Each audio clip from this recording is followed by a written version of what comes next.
மாணவர்களே, தொடுப்பதை பொறுத்த வரைக்கும் எல்லாமே கிராமப்புற மாணவர்கள். எல்லாரும் கவனிக்கிறீங்களா? சும்மா ஒரு 5 நிமிஷம் உங்களுக்கு நல்ல கருத்துக்கள் இந்த மாதிரி விழாக்களில வரக்கூடிய சில நபர்களால் மட்டும்தான் உங்களுக்கு நல்ல நல்ல கருத்துக்கள் கிடைக்கும். அதெல்லாம் நீங்க காதுல வாங்கி மனசுல வச்சுக்கிட்டு வாழ்க்கையில பின்பற்றணும். அதுக்காக தான் இந்த மாதிரி விழாக்கள் நிகழ்ச்சிகள் எல்லாமே நடத்துறது. சரியா? அதனால உங்களை பொறுத்த வரைக்கும் உங்களுடைய பெற்றோர்கள் எந்த சூழ்நிலையில உங்களை எல்லாம் ஸ்கூலுக்கு அனுப்புறாங்கன்னு பாத்தீங்கன்னா, அவசர அவசரமா காலையில அம்மா சாப்பிடுறாங்களா இல்லையோ உனக்கு சாப்பாடு செஞ்சு கொடுத்து விட்டுறாங்க. அப்பா நல்ல சட்டை போடுறாரா இல்லையோ உங்களுக்கு நல்ல துணிமணி, தீபாவளி, பண்டிகை, பொங்கல் எல்லாத்துக்கும் உங்களுக்கு நல்ல ட்ரெஸ் எல்லாம் எடுத்து கொடுத்து உங்களை சந்தோஷமா வச்சுக்கிறாங்க. ஆக பதிலுக்கு நீங்க அவங்கள சந்தோஷமா வச்சுக்கக்கூடியது ஒரே ஒரு வழிதான். அதுதான் நல்ல கல்வி, சிறந்த கல்வி, நல்லா படிக்கணும். இந்த ஒரு கருத்தை மட்டும் சொல்லிட்டு தான் போலான்ட்டு என்ன கேட்டீங்கன்னா உங்களுக்கு அதிக நேரம் எடுத்துக்க முடியாது. ஆக நல்ல மாணவர்களா இருக்கணும், படிக்கணும். நம்ம பெற்றோர்களுக்கு நம்ம அவர்கள் செய்ய முடியாத, அவர்கள் கற்க முடியாத கல்வி உங்களுக்கு கொடுத்திருக்கிறாங்க.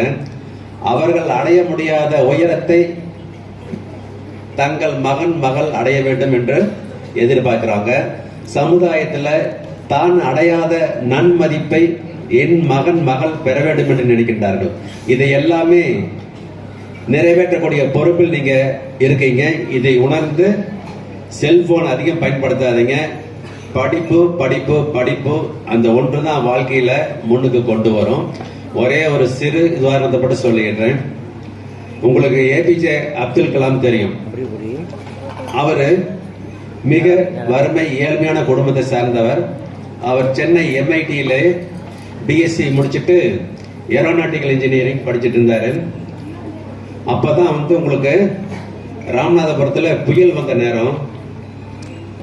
புயல் வந்தப்போ அவங்க ஊர்ல இருந்து போன் பண்ணி அப்துல் கலாமுக்கு உங்க அப்பா அம்மா எல்லாம் இங்க புயல்ல இருக்காங்க சொன்ன உடனேயே அப்துல் கலாமுக்கு ஊருக்கு அப்பா அம்மாவை பார்த்துட்டு போகணுங்கிற ஆசை அதிகமாயிடுச்சு. அப்துல் கலாம்ங்கிறது நம்ம ஜனாதிபதி எல்லாத்துக்கும் தெரியும்.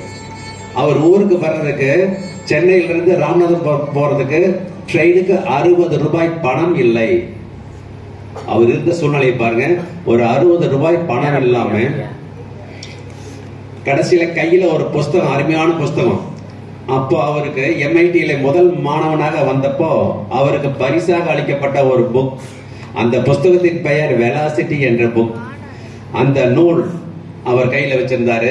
அந்த புத்தகத்தை அடமானமாக வைத்துவிட்டு சென்னை மோர் மார்க்கெட் என்ற இடத்துல 60 ரூபாய் கடனாக ஒரு புத்தக கடைக்காரரிடம் வாங்கி கொண்டு ஊருக்கு சென்று ஊரிலே அப்பா அம்மாலாம் நல்லா இருக்காங்கன்னு தெரிஞ்ச உடனே திரும்பியும் வந்துட்டார். திரும்பி சென்னைக்கு அதே கடைக்காரர்கிட்ட போன உடனேயும் அந்த புஸ்தக கடைக்காரர் சொல்றாரு, இது ஒரு மிக அருமையான புஸ்தகம். இந்த புஸ்தகத்தை நீங்க திருப்பி படிச்ச மாதிரி ஒரு சூடு இல்லை, அதனால நான் யாருக்கு இதை விற்கல, கையிலேயே வச்சிருக்கிறேன் அப்படின்னு சொல்லிட்டு அந்த பணம் ஊர்ல இருந்து திருப்பி கொண்டு போய் கொடுத்துட்டு அந்த புஸ்தகத்தை வாங்கிட்டு படிச்சு அதன் மூலமாகவே அவர் ஒரு விஞ்ஞானியாக ஆனார். ஒரு விஞ்ஞானியாக ஆனதுனாலதான் அவர் இந்திய ஜனாதிபதியாக ஆக முடிந்தது. இந்த ஒரு கருத்தை நீங்க மனசுல வச்சுக்கோங்க. நம்ம நினைச்சா எப்படி வேணாலும் வரலாம். நமக்கு விடா நம்பிக்கை வேணும், நல்ல முயற்சி செய்யணும். வாழ்க்கையில் முயற்சி செய்வார், நல்ல முயற்சி திருவினையாக்கும் என்ற ஒரு கருத்தை கூறிக்கொண்டு இந்த வாய்ப்புக்கு நன்றி கூறி விடைபெறுகிறேன். நன்றி.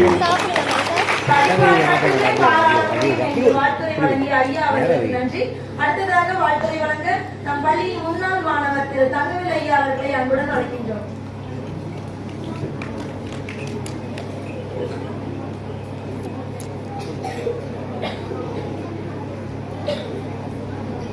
இந்த கூட்டத்தின் தலைவர் தலைமையேஸ்வர் அவர்களுக்கும் சிறப்பு விருந்தினராக கலந்து கொண்டு சிறப்பிக்க உள்ள